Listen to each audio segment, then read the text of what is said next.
Turkey में बातचीत में रूस ने भरोसा दिया था कि वो यूक्रेन पर हमला रोक देगा, लेकिन ये हमले रुके नहीं हैं। वहीं जेलेंस्की ने भी अब यह साफ कर दिया है कि देखिए, बातचीत पूरी तरह से फेल हो चुकी है। ऐसे में कई इलाकों में यूक्रेन और रूस की सेना के बीच एक बार फिर से संघर्ष तेज हो गया है।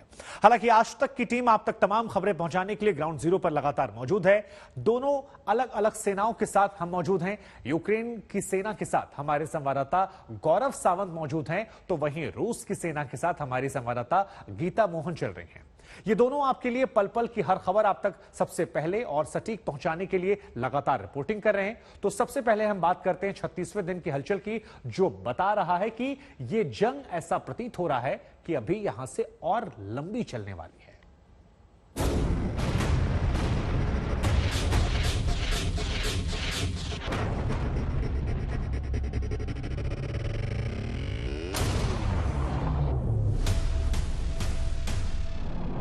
आखिर कब खत्म होगी ये जंग?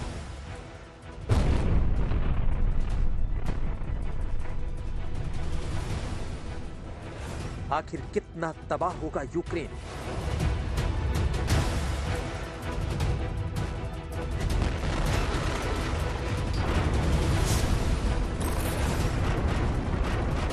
रूस के ताबड़तोड़ हमले जारी।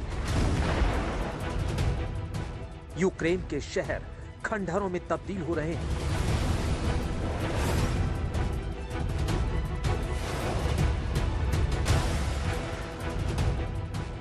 जंग को 36 दिन हो गए, लेकिन ना रूस झुकने को तैयार है और ना ही यूक्रेन रुकने को।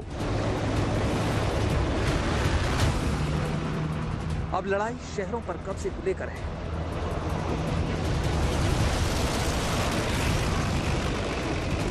जहां यूक्रेन और रूस की सेना आमने सामने है।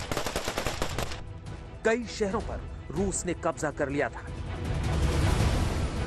लेकिन अब यूक्रेन की सेना ने दोबारा रूस से अपने इलाके छीनने का मन बना लिया है। इरपिन और बूचा का इलाका कुछ समय पहले तक रूस पूरी तरह से यहां पर आ गया था, लेकिन अब धीरे धीरे रूस की सेना को पीछे करते हुए यूक्रेन की सेना आगे बढ़ रही है, एक एक एरिया को सिक्योर करके। उनके सेना के अधिकारी पहले एक एरिया को क्लियर करते हैं, एक बार वो क्लियर कर देते हैं, उसके बाद वहां पर सिविलियंस को आने की इजाजत दी जाएगी। हालांकि अभी यहां पर सिविलियंस को आने की इजाजत नहीं दी जा रही है। आज यूक्रेन के शहरों के अंदर 2 बॉर्डर बन चुके हैं। एक ओर रूसी सेना तैनात है, तो दूसरी ओर यूक्रेन की सेना। यहाँ पर बहुत बड़ी तरह से अटैक्स हुए थे, जिस तरह से यहाँ पर रॉकेट्स गिराए गए, मिसाइल्स गिराई गई, चाहे वो वेयर हाउस हो, दफ्तर हो, घर हो, सभी तबाह हो चुके हैं। लगभग 25% इरपिन का इलाका पूरी तरह से ध्वस्त हो चुका है, जिसको अभी रिस्टोर करने का प्रयास किया जाएगा। लेकिन अगर हम धीरे धीरे आगे बढ़े तो ये वो आखिरी चेक पॉइंट है जहां इस समय यूक्रेन की सेना मौजूद है और इसके आगे का इलाका अभी क्लियर नहीं किया गया है। अगर आप उस तरफ भी जंगलों में देखें तो यहां पर बंकर बनाए जा रहे हैं, इसको सिक्योर किया जा रहा है और फिर धीरे धीरे आगे बढ़ा जाएगा।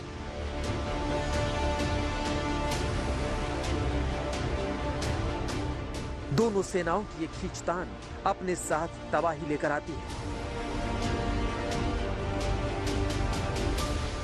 शहर के शहर तबाह हो रहे हैं,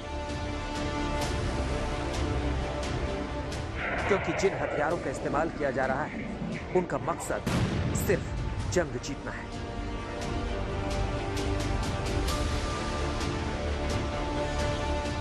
और जिस तरह के अटैक्स की हम बात कर रहे हैं वो मैं आपको यहां पर दिखाता हूं। ये देखिए किस तरह के का एम्युनिशन यहां पर पड़ा है और कितनी बड़ी संख्या में ये एम्युनिशन यहां पर पड़ा है। ये आपको दिखाता है कि किस तरह की फायरिंग यहां पर नॉन स्टॉप रही है। केवल एक चेक पॉइंट पे यहां आगे और आगे देखिए, और आगे वहां देखेंगे अगर आप, वहां बख्तरबंद गाड़ियां भी हैं, anti tank guided missiles javelin यहां पर तैनात हैं।